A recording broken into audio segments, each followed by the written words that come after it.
Protein fried rice കണ്ടാലോ? ഇത് ഹെൽത്തിനും സ്കിന്നിനും എല്ലാത്തിനും നല്ലതാണെന്ന് ഞാൻ സ്വയം വിശേഷിപ്പെടുത്തുന്നു. ഓ മൈ ഗോഡ്, ആദ്യം തന്നെ അപശകനമാണ്. എന്തായാലും നമുക്കിത് കംപ്ലീറ്റ് ചെയ്യണം.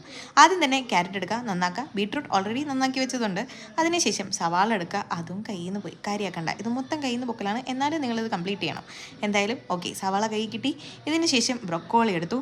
അതിനുശേഷം അതും കയ്യിൽ നിന്ന് പോയി. ഓക്കെ, ഇനി കൂടുതൽ നന്നാക്കി ഞാനത് കാണിച്ച് കുളമാക്കുന്നില്ല. എന്തായാലും നമുക്കിതിനകത്ത് വേണ്ട സാധനങ്ങൾ: carrot, beetroot, red cabbage, broccoli, സവാള, കുക്കുംബർ പെപ്പറിലിട്ട് വെച്ചത്. അതെൻ്റെ ഒരു പുതിയ രീതിയാണ്. എന്തായാലും അതൊക്കെ എടുത്ത് സവാള എടുത്ത് ആദ്യം നന്നായിട്ട് വഴറ്റുക. അതിനുശേഷം ഈ ഒരു സാധനം ഇട്ട് കൊടുക്കുക.